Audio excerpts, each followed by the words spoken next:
Mes chers bien-aimés dans le Seigneur Jésus-Christ, et encore une fois aujourd'hui, je bénis le Seigneur, notre Dieu, pour le courage et la force qu'il me donne aujourd'hui, malgré pendant cette semaine, c'était tellement dur, mais le Seigneur est au contrôle de tout.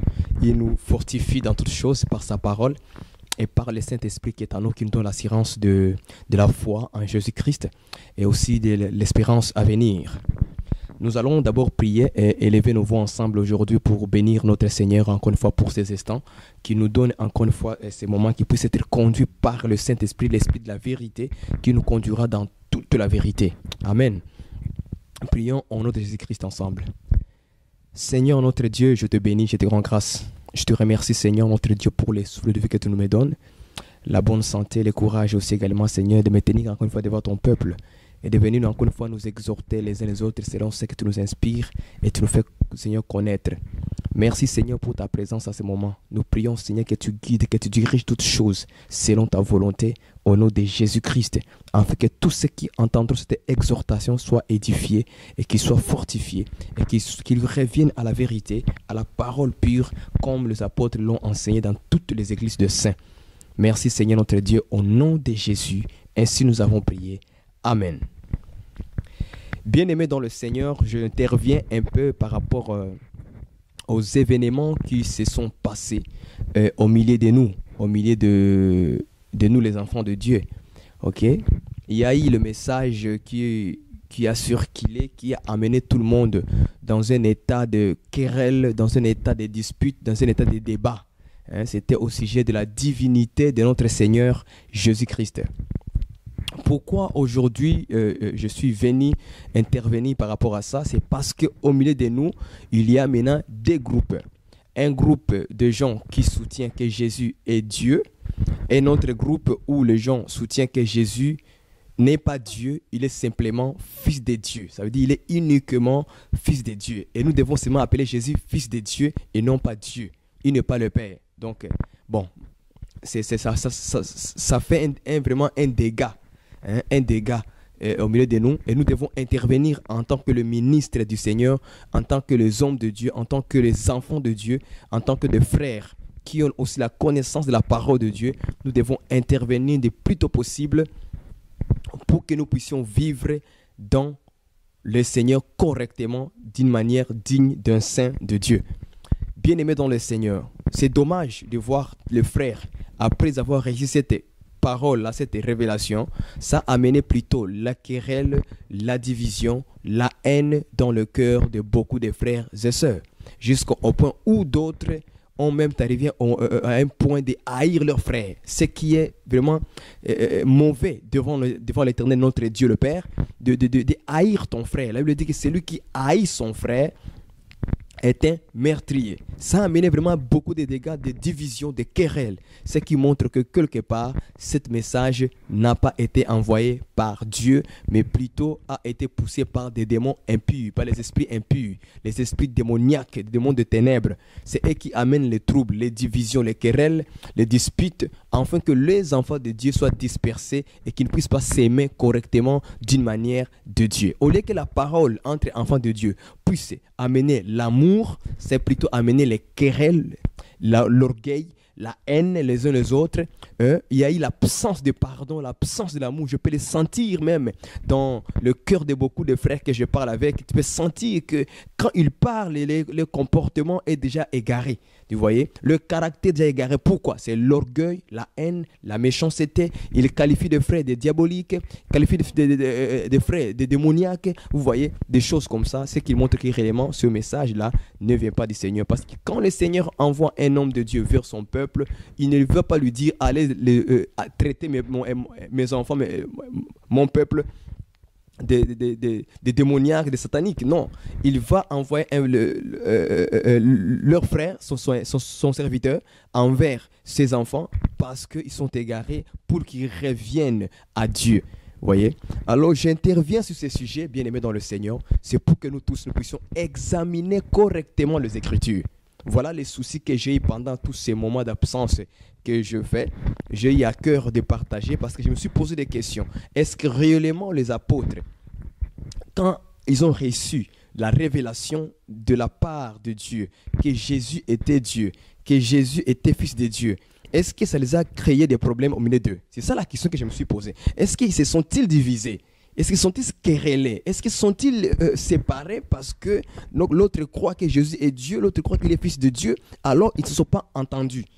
C'est ça la question que moi je me suis posée. Si réellement que nous marchons selon les Écritures, selon les traces des apôtres, si nous disons que nous suivons les enseignements des apôtres, alors allons-y maintenant voir ce que les apôtres ont fait par rapport à ces sujets pour nous amener dans une même pensée et de marcher selon Dieu. Okay? Si maintenant les apôtres n'ont pas été ainsi dans leur conduite, ce qui veut dire que dans nous aujourd'hui, il y a un problème. Alors nous devons maintenant nous examiner. Si Jésus lui-même, quand on lui a nommé, quand on lui a appelé que tu es mon Seigneur, mon Dieu, comment il a réagi par rapport à ça? Jésus a-t-il refusé? Alors si Jésus n'a pas refusé, ce qui montre clairement que moi et toi, nous sommes dans un état qui n'est pas correct. Sinon, nous allons témoigner mauvaisement de la part de Dieu, n'est-ce pas? Alors nous allons simplement examiner les Écritures, moi et toi, et aller voir ce que les apôtres ont fait. Si les apôtres sont divisés, si les apôtres ils se sont séparés, s'ils se sont disputés ou querellés par rapport à la divinité du Seigneur Jésus-Christ. Voilà la raison pour laquelle je suis un peu retourné là-dessus, pour que nous puissions aller examiner clairement ces choses. Parce que c'est tellement bizarre. Hein? Gloire à Dieu, parce que je bénis le Seigneur un peu pour cela, parce que je ne me suis pas trouvé dedans en train de supprimer les frères sur ma page, sur mon Skype, sur ma page Facebook ou YouTube. Hein? Je bénis le Seigneur parce qu'ils ont une autre pensée, je le respecte. La Bible dit qu'au point où nous ne sommes pas ensemble, mais là où nous sommes ensemble, nous devons avancer ensemble et Dieu nous éclairera. Vous comprenez cela? Donc c'est Dieu qui éclaire. Ce n'est pas un homme qui éclaire, c'est Dieu qui se révèle. Ce n'est pas les hommes qui doivent se révéler. Non, c'est Dieu qui révèle son Fils et le Fils il révèle le Père et le Fils il révèle à qui il veut. C'est tout simplement ça. C'est juste une question de révélation, chacun de nous. Amen.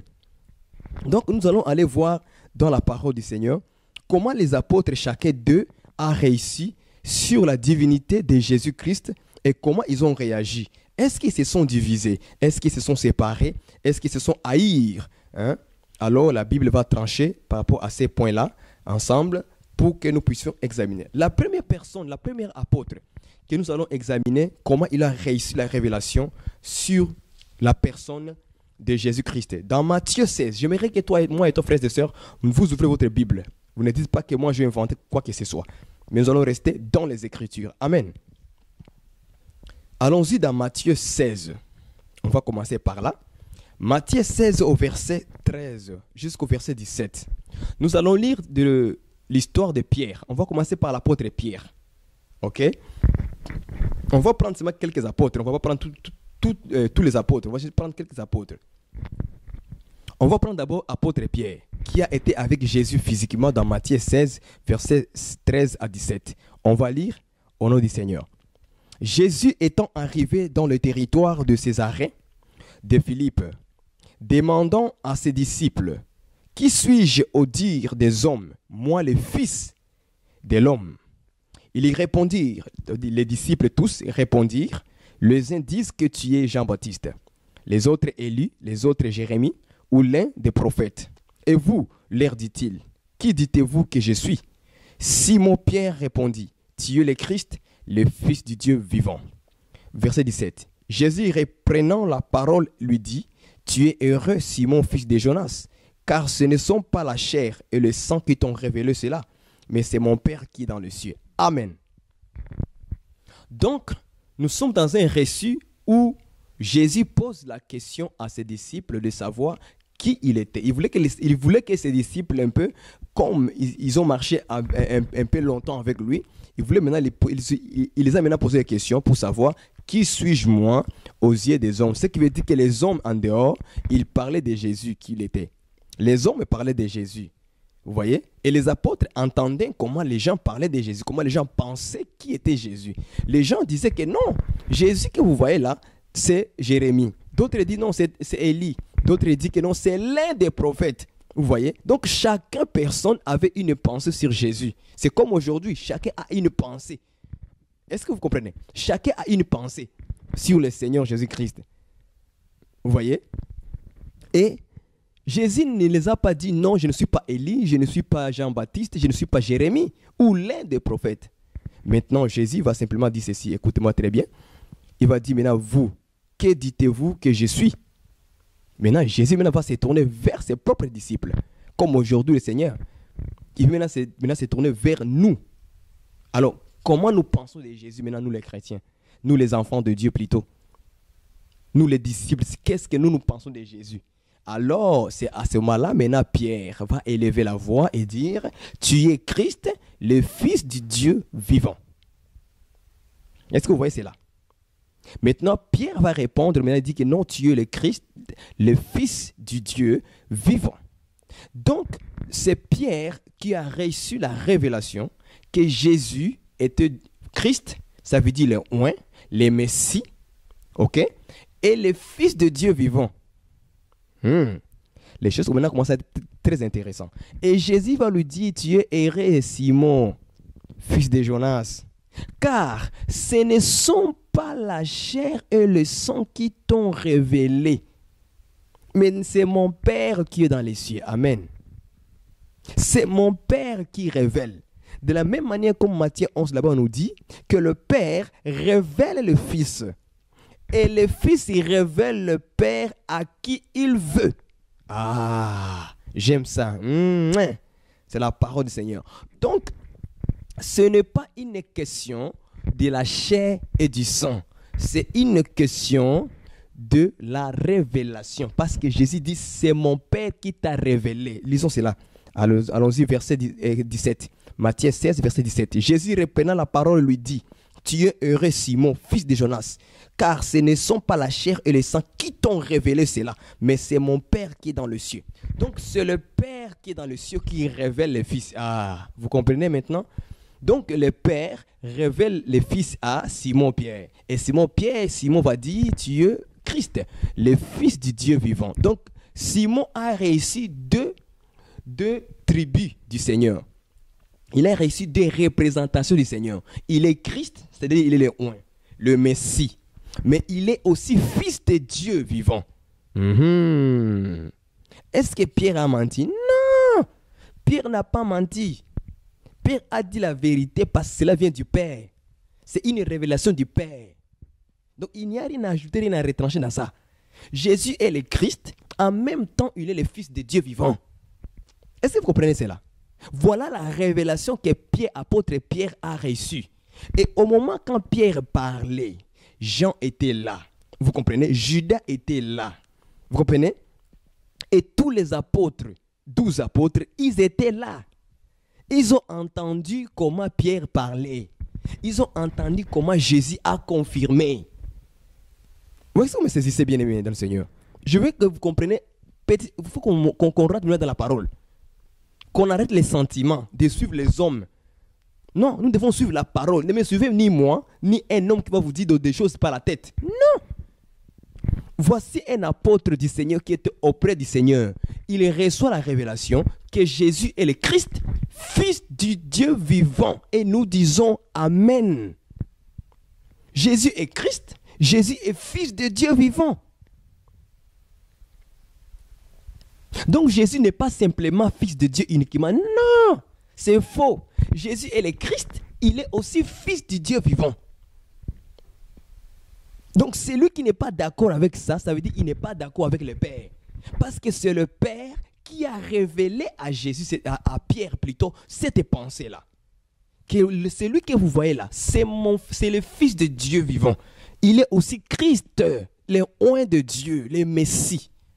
J'aime ça. La parole, c'est bon. Vous comprenez bien aimé dans le Seigneur. Et nous disons Amen. Et tous les apôtres qui étaient là, ils ont entendu cette révélation. Et la confirmation de Jésus sur Pierre, que ce n'est pas le sang et la chair qui t'ont révélé, frère. Il faut qu'on arrête le débat. Il faut qu'on arrête la guerre. Il faut qu'on arrête ça. Est-ce que vous me saisissez? Je vais vous parler avec mon cœur, avec tout mon cœur, bien aimé dans le Seigneur. On a amené les gens, les débats, les querelles, les disputes. Or, les apôtres, on va voir si les apôtres ont eu un problème avec ça. Retenez dans votre esprit, apôtre Pierre a reçu une révélation. Jésus est Christ, le Fils du Dieu vivant. Et nous disons Amen. Premier apôtre. Allons-y voir une autre personne, disciple de Jésus-Christ. Nathanaël. J'aime Nathanaël. On va voir maintenant ce que Nathanaël a reçu. On va aller dans Jean. Livre de Jean. Bien-aimés, ouvrez vos Bibles. Jean chapitre 1. On va aller voir Nathanaël aussi. Comment il a reçu en tant que disciple du Seigneur. Qu'est-ce qu'il a pensé de Jésus lui aussi. On a vu Pierre. Pierre, il dit que Jésus est Christ, le Fils de Dieu vivant. Et les apôtres, tous les apôtres ont écouté ça. Ils n'ont pas discuté. Ça n'a pas créé un problème pour eux. N'est-ce pas? On avance maintenant. Nathanaël maintenant, Jean chapitre 1, verset 43 à 45. Alléluia. J'aime ces choses. Maintenant, Nathanaël, Jean chapitre 1, verset 43 à 50. Lisons ensemble. Le lendemain, Jésus voulut se rendre en Galilée et il rencontra Philippe. Il lui dit, suis-moi. Philippe était de Bethsaïda, de la ville d'André et de Pierre. Philippe rencontra Nathanaël. Philippe rencontra Nathanaël et il lui dit, nous avons trouvé celui de qui Moïse a écrit dans la loi et dont les prophètes ont parlé, Jésus de Nazareth, fils de Joseph. Nathanaël lui dit, peut-il venir de Nazareth quelque chose de bon? Philippe lui répondit, viens et vois. Jésus, voyant venir à lui Nathanaël, dit de lui, voici vraiment un Israélite dans lequel il n'y a point de fraude. D'où me connais-tu? Lui dit Nathanaël. Jésus lui répondit, avant que Philippe t'appelle, quand tu étais sous les figuiers, je t'ai vu. Nathanaël répondit et lui dit, Rabbi, c'est-à-dire maître, tu es le Fils de Dieu, tu es le roi d'Israël. Jésus lui répondit, parce que je t'ai dit que je t'ai vu sous les figuiers, tu crois, tu verras de plus grandes choses que celles-ci. Et il lui dit, en vérité, vous verrez désormais le ciel ouvert et les anges de Dieu monter et descendre au-dessus du Fils de l'homme. Amen.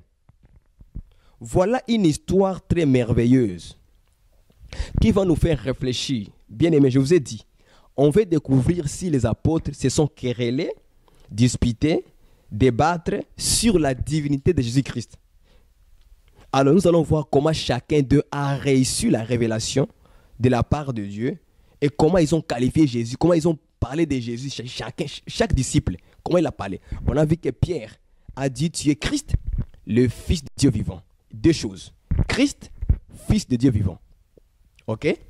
Nathanaël, lui, maintenant, de sa part, il y rencontre Jésus.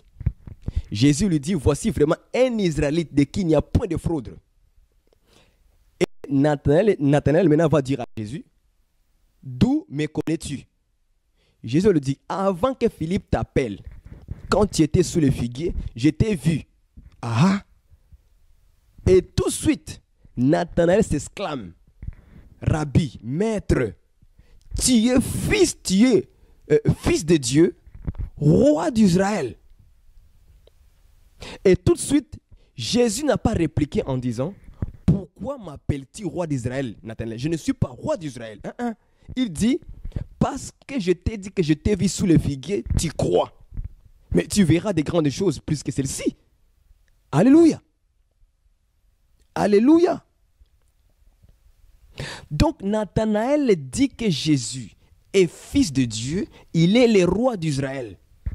Il parle de qui? Il parle de Jésus. En tant que disciple aussi, il parle de Jésus. Écoutez-moi très bien, frères et sœurs. Nathanaël, il dit que Jésus est fils de Dieu. Il dit que Jésus est roi d'Israël. Apôtre Pierre a dit quoi? Tu es Christ, le Fils de Dieu vivant. Nathanaël dit, non, tu es fils de Dieu, mais tu es aussi roi d'Israël. Est-ce que vous voyez cela? Ça veut dire Pierre et Nathanaël, ils ne se sont pas contredits. Ils ont parlé même langage. Mais chacun a reçu de la part de Dieu d'une manière ou d'une autre. Tout simplement. Pierre a compris que Jésus est Christ, fils de Dieu vivant. Nathanaël dit, moi je crois, il est fils de Dieu, c'est bon. Mais il est aussi roi d'Israël. Amen. Alléluia, j'aime ça. Ça veut dire que Nathanaël est allé au-delà de Pierre. Pierre dit qu'il est Christ. Nathanaël dit qu'il est le roi d'Israël. Est-ce qu'il se contredit? Non. Il parle toujours de la même personne, la même personne, Jésus. La même personne, Jésus. L'autre dit qu'il est Christ. L'autre dit qu'il est roi d'Israël. Est-ce qu'il y a une contradiction entre les deux? Il n'y a pas une contradiction. Sauf que chacun a réussi de la part de Dieu d'une manière. Donc, ceux qui disent que non, Jésus est seulement fils de Dieu uniquement, c'est faux. Parce que ce n'est pas ça ce que nous voyons dans la Bible. Apôtre Pierre dit il est Christ, fils de Dieu vivant.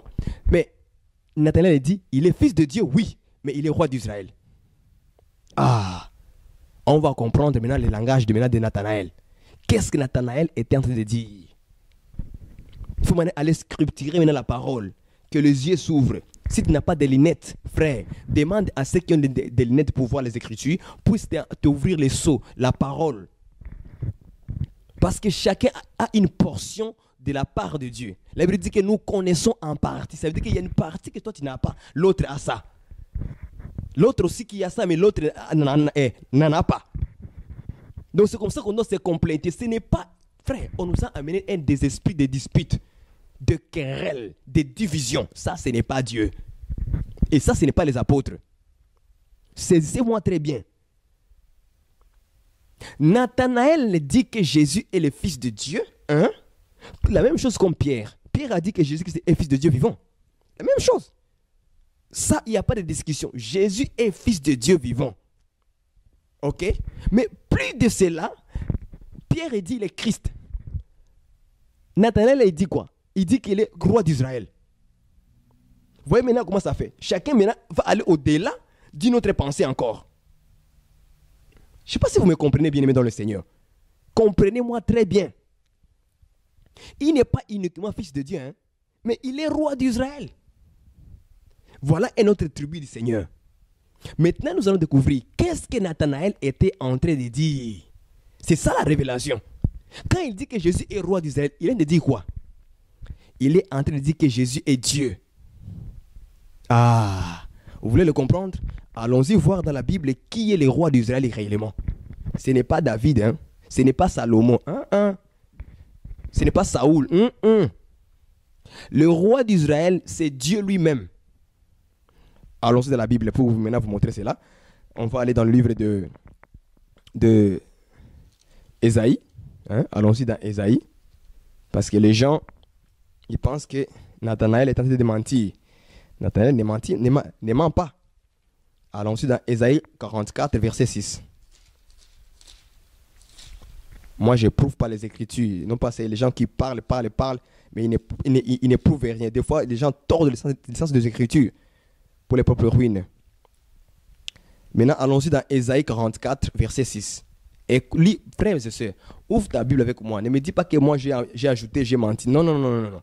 Nous sommes en train de chercher dans la Bible toujours qui est le roi d'Israël réellement. Pourquoi Nathanaël s'est exclamé comme ça devant Jésus? Tu es le rabbi, tu es le fils de Dieu. Deuxièmement, tu es roi d'Israël. Qui est le roi d'Israël dans la Bible? Allons-y voir. Dans Ésaïe 44, verset 6. Ouvre avec moi ta Bible. On va aller dans la connaissance de la parole. N'est-ce pas? Verset 6. Ainsi parle l'Éternel, roi d'Israël, et son rédacteur, l'Éternel des armées. Je suis le premier et je suis le dernier. Et hors moi, il n'y a point de Dieu. Point. Arrêtons-nous de ça, frères et sœurs. Tu as vu ça? Dieu va parler à travers Ésaïe. Il va dire à Ésaïe, à son peuple, que ainsi parle. Quand on dit ainsi parle l'Éternel, ça veut dire que c'est Dieu qui parle. Donc Dieu ne ment pas. Donc ainsi parle l'Éternel. Dieu parle. Je suis l'Éternel, le roi d'Israël. Ah, maintenant je comprends. Il dit que l'Éternel, il se proclame qu'il est le roi d'Israël. Or, nous voyons, bien-aimés dans le Seigneur, nous voyons que la personne qui appelle Jésus roi, c'est Nathanaël. Nathanaël appelle Jésus roi d'Israël. Est-ce que vous voyez cela, bien-aimés dans le Seigneur? Nathanaël, il appelle Jésus roi d'Israël. Or, Ésaïe 44, verset 6, on nous dit que roi d'Israël, c'est l'Éternel des armées. Est-ce que vous voyez cela, bien-aimé? Ou vous ne le voyez pas? C'est écrit dans la Bible, le roi d'Israël, c'était Dieu lui-même. Ce n'était pas quelqu'un d'autre. Non! C'était Dieu. Ce qui veut dire que Nathanaël, il était en train de dire que Jésus, tu es fils de Dieu. Hein? Deuxièmement, tu es Dieu, l'Éternel des armées. Est-ce que vous comprenez maintenant? Est-ce que Nathanaël a contredit Pierre? Non. Pierre a reçu de la part du Père la parole, la révélation. N'est-ce pas? Il vient, Nathanaël vient maintenant proclamer que Jésus était le Fils de Dieu, la même chose comme Pierre. Toujours Fils de Dieu, mais il est allé plus loin que ça.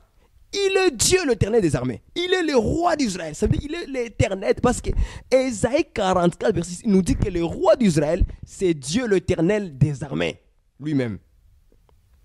Donc, autrement dit, Nathanaël était en train de dire à Jésus que tu es fils de Dieu et aussi tu es Dieu, l'Éternel des armées. Donc ça, il n'y a pas à discuter, frère. C'est une question de révélation de chacun de nous, frère. Ce n'est pas un débat, ce n'est pas une guerre, ce n'est pas une querelle, ce n'est pas de dispute, frère.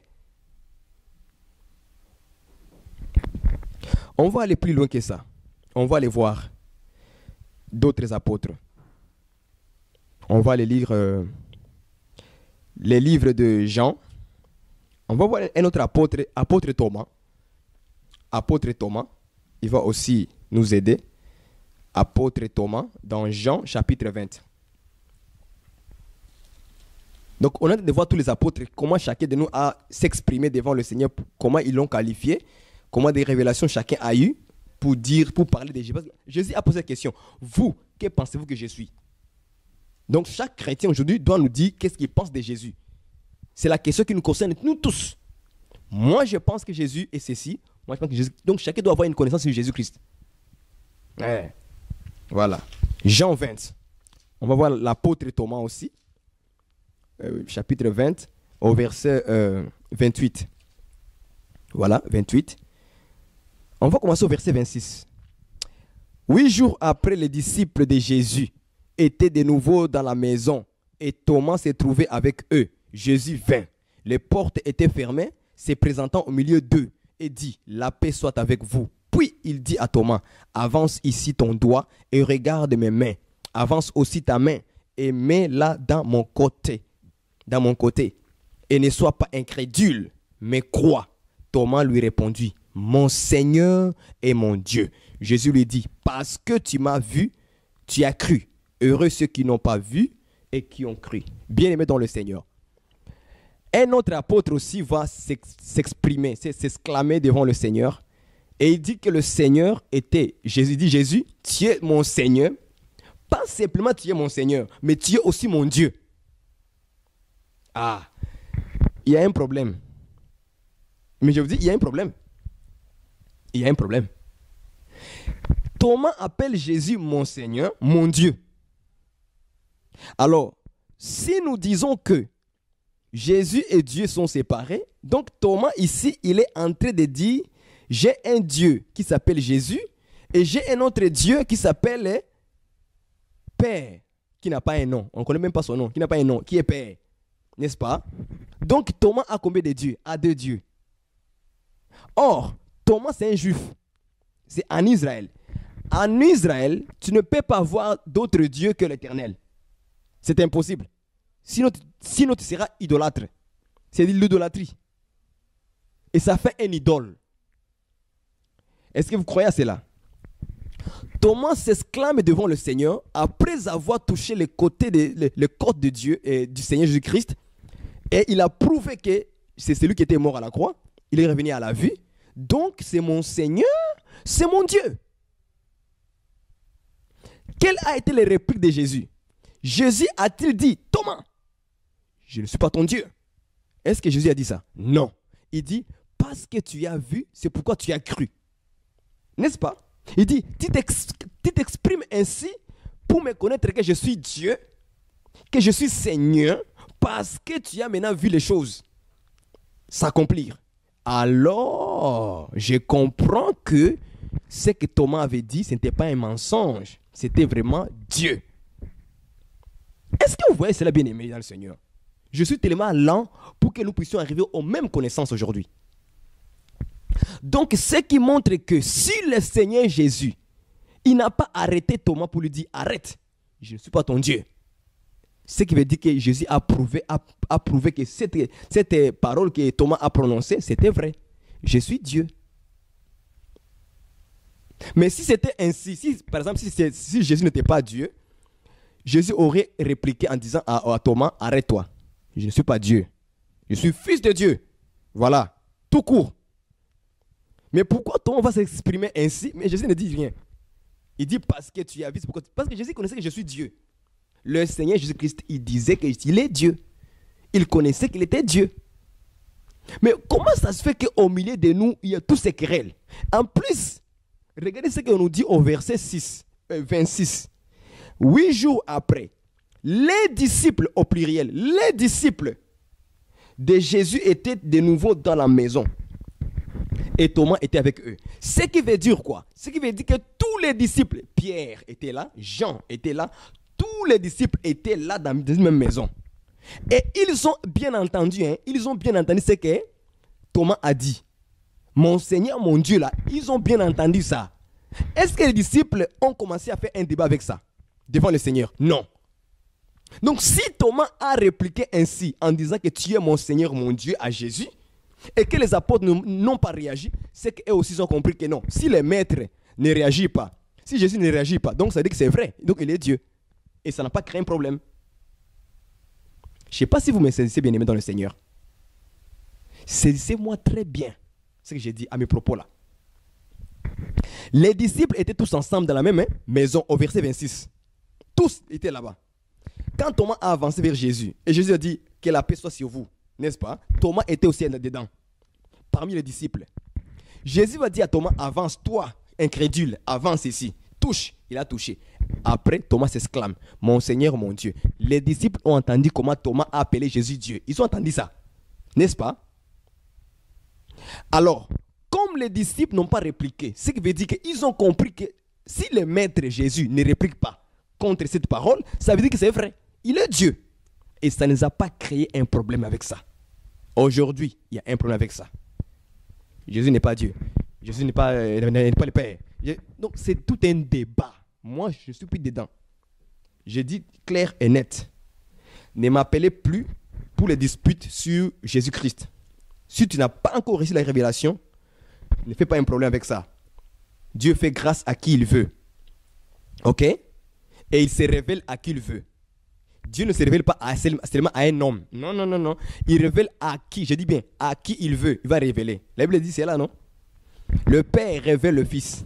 Le Fils il révèle le Père à qui il veut. Ah, c'est clair. C'est une volonté de Dieu. Ce n'est pas ta volonté. Ce n'est pas parce qu'un homme a fait une vidéo sur l'internet et puis on le suit. Non. Dieu se révèle à qui il veut. Et il va se révéler toujours dans la Bible, dans la parole, pour montrer point par point comment ils ont marché les disciples. Est-ce que vous me comprenez bien, aimé dans le Seigneur? Thomas s'exclame devant Jésus, mon Seigneur, mon Dieu. Jésus n'a pas dit, Thomas, ne m'appelle pas comme ça, je ne suis pas ton Dieu. Jésus n'a pas dit ça. Parce que tu as vu, c'est pourquoi tu as cru. Ce qui veut dire que les gens qui veulent voir Jésus s'il est Dieu réellement, vous n'êtes pas heureux. Mais nous sommes heureux parce que nous croyons en cela que Jésus est Dieu. Et on n'a pas un problème avec ça. C'est une question de révélation. C'est une question de révélation. Pierre a reçu que Jésus était Christ. Il était le Fils de Dieu vivant. Ça n'a pas créé un problème. Nathanaël, il dit que Jésus est Fils de Dieu, mais il est roi d'Israël. C'est-à-dire qu'il est Dieu l'Éternel des armées. Selon Ésaïe 44, verset 6. N'est-ce pas? Thomas aussi, en présence de Jésus après sa résurrection, il s'exclame maintenant en disant, Jésus est mon Seigneur, il est aussi mon Dieu. Or, en Israël, on ne peut pas avoir deux dieux. Il y a un seul Dieu, le Père. N'est-ce pas? Il y a un seul Dieu, le Père. Et un seul Seigneur, Jésus-Christ. Donc, si Thomas dit que Jésus est le Seigneur, oui, il est le seul Seigneur unique. Maintenant, s'il dit que Jésus est aussi Dieu, ce qui veut dire que Jésus-Christ est aussi Dieu, le Père unique. Est-ce que vous voyez cela dans ce passage-là? La Bible dit qu'il y a un seul Dieu, le Père de tous. Allons-y lire cela, parce que les gens, comme les gens ne croient pas, toutes les révélations que nous essayons de les amener pour qu'ils comprennent que les apôtres n'ont pas un problème avec ça. Donc ne cherchons pas de débats et les querelles quand on n'a pas la révélation. 1 Corinthiens chapitre 10, à partir du verset 8, je crois. On va lire cela. Ah non, c'est 1 Corinthiens chapitre 8. Laisse-moi chercher cela. Au verset... Non, c'est plutôt... Allons-y.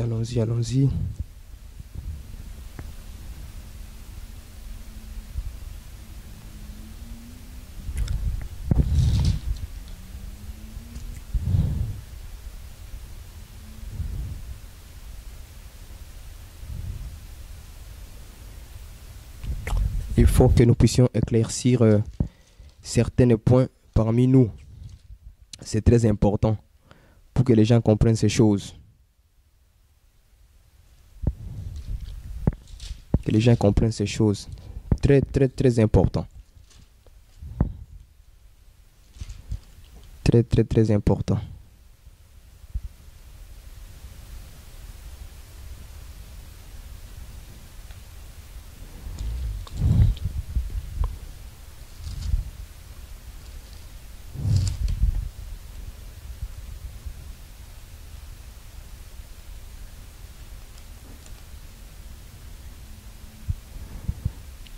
La parole du Seigneur est claire. La parole du Seigneur est claire. Nous allons chercher cela, bien aimé, là où on nous parle qu'il y a un seul Père. Je crois que c'est dans Corinthiens.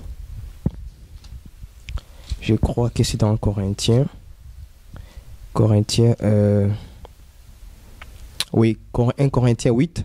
Au verset 6, on dit ceci. Néanmoins pour nous, 1 Corinthiens chapitre 8 verset 6. Néanmoins pour nous, il n'y a qu'un seul Dieu, le Père, de qui viennent toutes choses et pour qui nous sommes, et un seul Seigneur, Jésus-Christ, par qui sont toutes choses et par qui nous sommes. Voilà. Vous comprenez cela, bien-aimés dans le Seigneur? Vous voyez clairement que quand Thomas, il est tenté de s'exclamer en disant « Tu es mon Seigneur, mon Dieu ». Or, en Israël, Thomas c'est un juif. En Israël, il n'y en a pas deux. Il n'y en a pas deux dieux. Il y a un seul Dieu. N'est-ce pas? Et 1 Corinthiens chapitre 8 verset 6, on nous dit quoi? On nous dit que néanmoins pour nous les chrétiens, pour nous les croyants, pour nous les enfants de Dieu, il n'y a qu'un seul Dieu, le Père. On ne peut pas avoir deux dieux. Donc Thomas ne peut pas dire que Jésus est Dieu si réellement il n'était pas Dieu. Donc s'il dit que Jésus est Dieu, mais ce qui veut dire qu'il a dit que Jésus est le Père. Parce que pour nous, il n'y a qu'un seul Dieu, le Père. Est-ce que vous voyez cela, bien aimé dans le Seigneur? Néanmoins, pour nous, les croyants, nous n'avons qu'un seul Dieu, le Père. Donc on ne peut pas avoir un autre Dieu, le Père, et Jésus Dieu aussi en même temps. C'est impossible. Il n'y a qu'un seul Dieu. Donc si Thomas dit que Jésus est Dieu, mais il y a un problème. Selon les Juifs, il y a un problème. C'est pourquoi quand vous lisez la Bible, quand Jésus commençait à dire que moi et le Père nous sommes un, les Juifs voulaient le lapider. Pourquoi? Mais parce qu'il y a, pour eux, il n'y a pas un Dieu humain. Il y a un Dieu qui est dans le ciel. Est-ce que vous me saisissez? Je mérite que vous puissiez comprendre clairement ce que je dis. Thomas dit que Jésus est Seigneur, il est mon Dieu. Mais quand nous lisons 1 Corinthiens chapitre 8, verset 6, on nous dit quoi? Néanmoins, pour nous, si pour toi, tu as des dieux, il y a un problème parce que cette verset-là, ce n'est pas bien. Néanmoins, pour nous, nous qui? Les croyants, nous les chrétiens comme on dit, nous les enfants de Dieu, nous les saints, nous l'église de Christ. il n'y a qu'un seul Dieu, le Père, de qui viennent toutes choses et pour qui nous sommes. Et un seul Seigneur, Jésus-Christ, par qui sont toutes choses et par qui nous sommes. Donc, on ne peut pas avoir des dieux. Si Thomas dit que tu es mon Seigneur, ça veut dire que Jésus-Christ est le Seigneur, comme le verset le dit, un seul Seigneur, Jésus-Christ. Mais il dit que Jésus-Christ est Dieu en même temps. Donc, ce qui veut dire que Thomas confirme que Jésus est le Père, parce qu'il n'y en a qu'un seul Dieu. Alors, on va le comprendre maintenant par là, comment un autre apôtre aussi a parlé. N'est-ce pas? Ça, je me rappelle toujours dans le sens des apôtres. Chaque apôtre, comment il a parlé de Jésus. Comment il a dit, qui est Jésus dit? Comment les gens pensent de moi? Jérémie, Élie, Jean-Baptiste, l'un des prophètes. Il dit, vous maintenant, que pensez-vous que je suis? Ah, Pierre a dit, tu es Christ, le Fils de Dieu vivant. Ça, c'est l'apôtre Pierre, lui seul. Mais il n'est pas seulement le seul apôtre, n'est-ce pas? Il n'est pas le seul apôtre. Il y a d'autres apôtres aussi qui ont reçu les révélations, frère. C'est pourquoi je vous dis que ce n'est pas seulement un homme qui reçoit la pensée de Dieu. Nous tous, on reçoit la pensée de Dieu et on les partage, tout simplement, pour se fortifier dans le Seigneur. Pierre reçoit que Jésus est Christ, Fils de Dieu vivant. On dit Amen. Il n'y a pas de discussion à faire. On voit Nathanaël. Il dit, tu es le Fils de Dieu, mais tu es aussi roi d'Israël. On dit Amen. Ésaïe 44, verset 6, il dit quoi? L'Éternel des armées, ainsi par l'Éternel, le roi d'Israël. Ah, donc nous comprenons que Nathanaël est en train de dire que Jésus est qui? L'Éternel des armées, Dieu. Thomas aussi, il vient. Il dit, tu es mon Seigneur, mon Dieu. Ça veut dire, Jésus est le Seigneur, Jésus-Christ, et Jésus est Dieu, il est le Père. Parce qu'il n'y a qu'un seul Père, qui est un seul Dieu, le Père. Et le Seigneur, Jésus-Christ. Donc, Thomas confirme que Jésus est le Seigneur, il est aussi Dieu, le Père. Il n'y a pas à discuter. On dit Amen. Vous voyez? Les apôtres n'ont pas... Pendant que Thomas parlait, les apôtres étaient en train d'écouter. Et ils n'ont pas posé Jésus. Est-ce que ce que Thomas dit, c'est vrai? Non. Il n'y a aucun verset qui dit que non. Ils ont posé la question à Jésus. Ils n'ont pas répliqué. Ils sont restés calmes. Et ça n'a pas créé des débats, de querelles, des disputes, comme aujourd'hui. C'est grave. Allons-y plus loin. Allons-y voir Jean. J'aime Jean. Jean. On va voir Jean aussi, comment lui aussi l'a écrit. 1 Jean, chapitre 5, au verset 20 à 21. 1 Jean. 1 Jean chapitre 5. Donc chaque apôtre va recevoir quelque chose de la part de Dieu, selon ce que le Saint-Esprit les a guidés tous. 1 Jean chapitre 5, au verset 20 à 21. 1 Jean chapitre 5, verset 20 à 21. Il dit ceci. Nous savons aussi que le Fils de Dieu est venu et qu'il nous a donné l'intelligence pour connaître celui qui est le véritable. Et nous sommes dans le véritable à son Fils Jésus-Christ. C'est lui le Dieu véritable et la vie éternelle. Petits enfants, gardez-vous des idoles. Point. Voici un autre apôtre aussi, Jean-Baptiste, qui a vu Jésus physiquement, qui a vécu avec Jésus, qui a mangé avec Jésus. Lui aussi va confirmer quelque chose de très important. Il dit que nous savons aussi que le Fils de Dieu est venu et qui nous a donné l'intelligence pour connaître celui qui est le véritable. Et nous sommes dans le véritable à son Fils Jésus-Christ. C'est lui le Dieu véritable et la vie éternelle. Petits enfants, gardez-vous des idoles. Est-ce qu'il y a des contradictions avec ça? Non. Donc Jean aussi a reconnu que Jésus était Fils de Dieu. Ce qui est incroyable, que tous ont cru que Jésus était Fils de Dieu. Pierre, Nathanaël, Jean, tous ont cru, apôtre Paul, tous ont cru que Jésus était Fils de Dieu. Tous parlent de ça.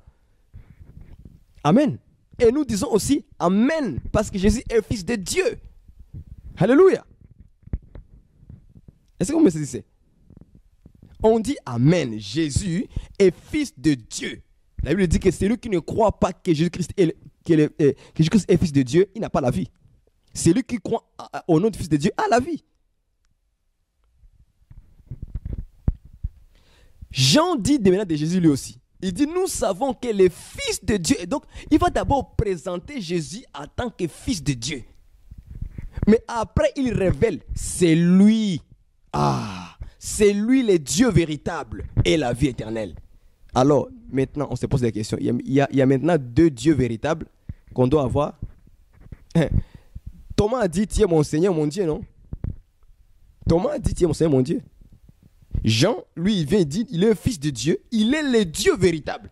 Ça veut dire le vrai Dieu là, c'est Jésus. Il n'y a pas un autre. Vous voyez que chaque apôtre a réussi de la part de Dieu une pensée. Qui est Jésus? Selon les disciples. Chacun a commencé à donner. Moi, je crois que Jésus est ceci, c'est là. L'autre dit, moi, est-ce qu'ils sont bagarrés? Pas de querelle, pas de dispute. Jean n'a pas dit à Pierre, Pierre, non, c'est faux ce que tu dis. Non, ça c'est pas vrai. Hein? C'est pas vrai ce que tu dis là. Jean n'a pas dit ça. Est-ce que Pierre a dit, non, Jean, moi j'ai reçu la révélation. Jésus est le Christ, le Fils de Dieu vivant, seulement. Est-ce qu'il a fait ça? Non, il n'a pas fait ça. As-tu vu? Thomas dit, non, Jésus est le Seigneur seulement, il est le Dieu seulement. Est-ce qu'il a fait ça? Non. Mais pourquoi nous aujourd'hui on a des frères et sœurs? Non, ça c'est trop charnel. En tout cas, Dieu merci de voir délivrer de ça. Ça, c'est la chair. C'est les disputes, c'est le querelle, c'est le manque de révélation. Les apôtres n'ont pas créé un problème sur la divinité de Jésus-Christ. Il n'y a pas un débat là-dessus. La Bible dit que Jésus est Dieu, il est Dieu. Les apôtres tous ont témoigné qu'il est Dieu. Or, en Israël, il n'y en a pas deux dieux. Il y a un seul Dieu, le Père. Un seul Seigneur, Jésus-Christ. Alors, s'il dit que Jésus est Dieu, véritable, l'autre dit qu'il est Dieu, l'autre dit qu'il est roi d'Israël, ça veut dire l'éternel des armées. Ce qui montre que réellement Jésus était le Père. Il n'y a pas un débat à discuter. Alors, tes raisonnements et ta manière de lire la Bible, c'est ça qui t'amène à ne pas comprendre ces choses. Mais si tu les comprends par la révélation, tu ne ferais pas de débat avec ça. Je dis la vérité. Si tu comprends les Écritures par la révélation, tu n'auras pas de problème avec ça. Mais comme tu le comprends par la lettre, alors tu es obligé de faire la guerre. Alors moi, je ne suis plus dedans. Je ne suis plus dans cette manière de faire les choses comme ça. Moi, quand je ne comprends pas quelque chose, je me tais. J'attends le jour du Seigneur. Et souvent, je le dis aux gens, ça frère, moi je ne comprends pas, je ne sais pas. J'entends que Dieu me révèle aussi. Voilà. Il faut être humble. Il faut être humble. Donc, bien aimé dans le Seigneur, nous voyons clairement que les apôtres que j'ai cités ici, quelques-uns simplement, sinon on restera des heures de lire tous les apôtres. Parce qu'apôtre Pierre, Paul aussi a parlé de Jésus. Il a dit que Jésus était quoi? Le seul sauveur, le grand Dieu. Allons-y voir ça, apôtre Paul, dans le livre de Tite. Allons-y voir ça, Tite. Tite chapitre 2, verset 11. Tite chapitre 2, verset 11. L'apôtre Paul aussi. On va voir chaque apôtre. On a vu apôtre Pierre, on a vu Nathanaël, on a vu Thomas, on a vu Jean. Et là, on va voir apôtre Paul. Tite chapitre 2, verset 11. La grâce de Dieu, source de salut pour tous les hommes, a été manifestée. Elle nous enseigne à renoncer à l'impiété, au désir de ce monde et à vivre dans le siècle présent d'une manière sensée, juste et pieuse, en entendant la bienheureuse espérance et la manifestation de la gloire de notre grand Dieu et Sauveur, le Christ Jésus. Point. Dans d'autres versets, voici comment ils ont fait ça. On va aller dans Tite, livre de Tite, chapitre 2, verset 11, il dit ceci. Alléluia. Car la grâce de Dieu, source de salut pour tous les hommes, a été manifestée. Elle nous enseigne à renoncer à l'impiété et au convoitisme mondain, à vivre dans le siècle présent selon la sagesse, la justice et la piété, en entendant la bienheureuse espérance et la manifestation de la gloire de notre grand Dieu et Sauveur, Jésus-Christ. Point. Selon ma version, voilà comment apôtre Paul dit de Jésus. lui aussi. Il dit que Jésus est grand Dieu, grand, un grand Dieu. Alors frère, je pose la question maintenant. Donc nous avons maintenant des grands dieux maintenant, qui se bagarrent, des grands dieux. C'est incroyable, hein, de voir les gens penser comme ça sur la parole de Dieu. Donc j'ai remarqué que vraiment aujourd'hui les disciples de Jésus, ils ne connaissent pas Jésus, qui il est réellement.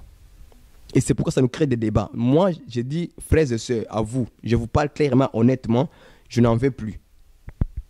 Voilà, il faut être clair avec les gens, honnête. Je n'en veux plus m'envoyer des messages, des querelles. Hein? Jésus est Dieu, Jésus est le Fils de Dieu, Jésus est le Père, il n'est pas le Père. Il est Dieu, mais il n'est pas le Père. Ne m'envoyez plus ça. J'en veux plus. Voilà. C'est une question de révélation. Comme vous n'avez pas encore compris, mais allez demander à Dieu. Allez prier, mais vous priez, non? Mais allez parler à Dieu. Si réellement tu as le Saint-Esprit en toi, mais va prier Dieu. Pourquoi vous venez nous poser des questions comme si moi j'avais toute la connaissance de Dieu en moi? Non, je n'ai pas ça. J'ai une partie de la connaissance que Dieu m'a donnée, c'est pour édifier l'Église et les uns les autres. Tout simplement. Hein? Paul aussi révèle que Jésus est qui? Il est le grand Dieu et sauveur, virgule, Jésus-Christ.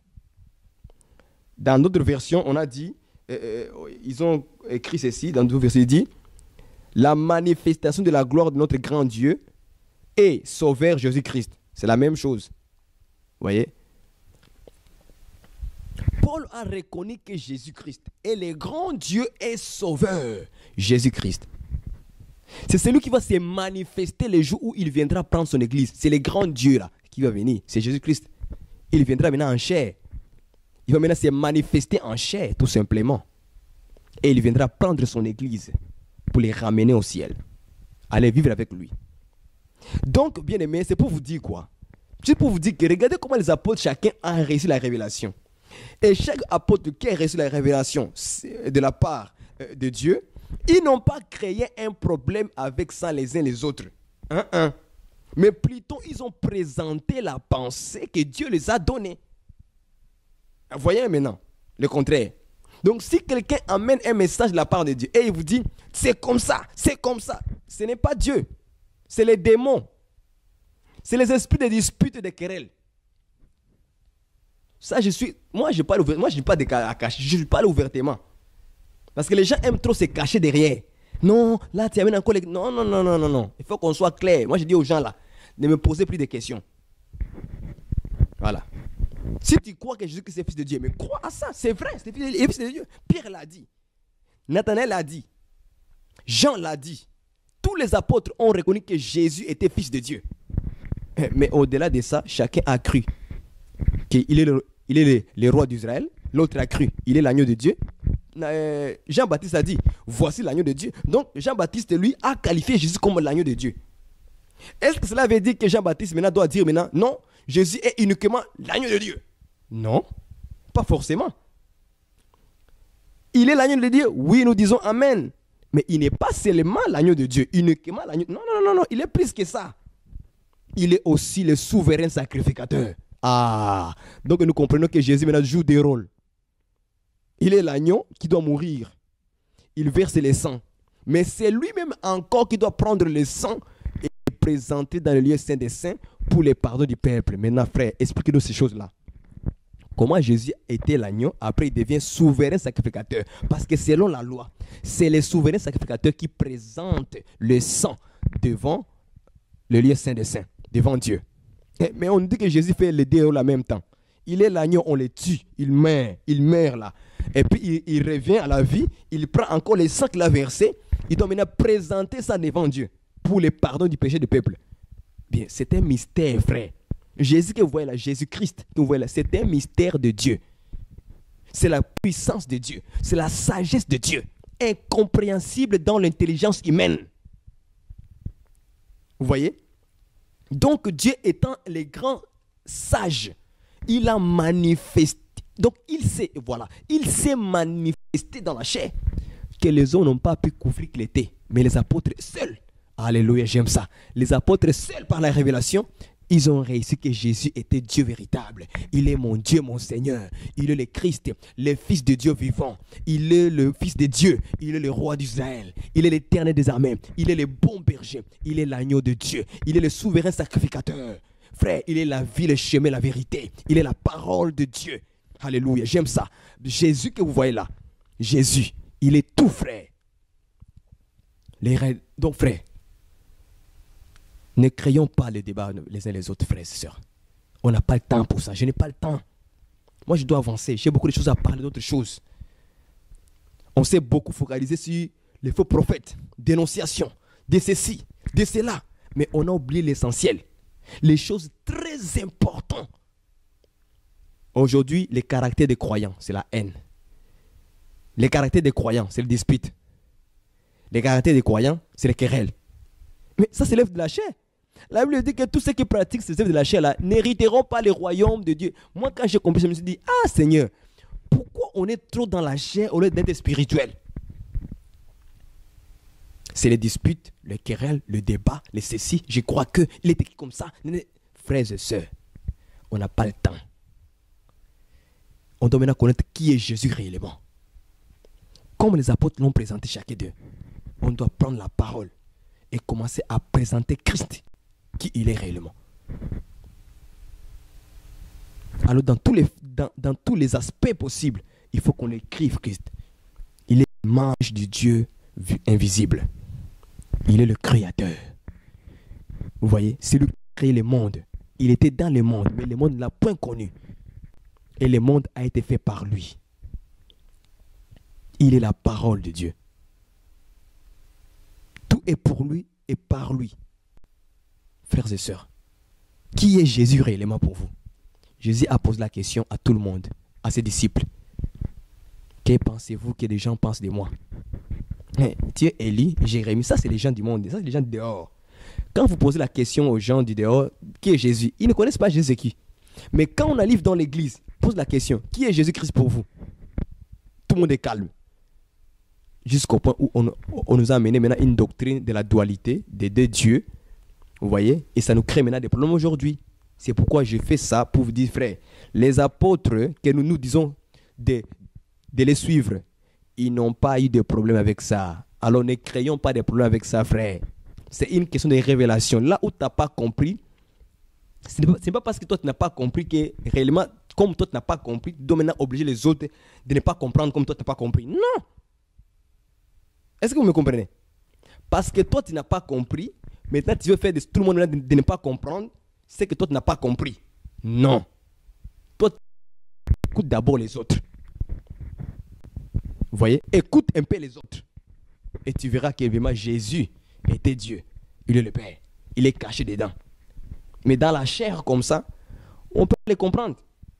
Je vous dis bien, dans la chair, vous ne pouvez pas les comprendre. C'est par la révélation, frère. Toujours dans les Écritures. Pas en dehors de ça. Toujours dans les Écritures. Parce que les Écritures prouvent. La Bible dit que les Écritures témoignent de moi. Mais quelle Écriture? L'Ancien Testament témoignait de Jésus. Qu'il était l'Éternel des armées. Le roi d'Israël. Or, le roi d'Israël, c'était Dieu l'Éternel des armées lui-même. Le Père.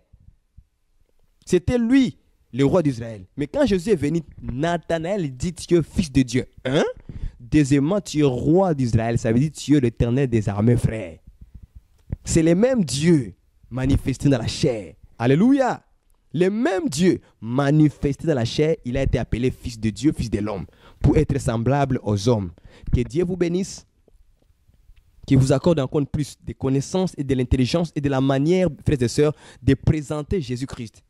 Ne créez pas de polémiques ni de problèmes. Et si tu n'as pas compris un message d'un ministre de Dieu, d'un serviteur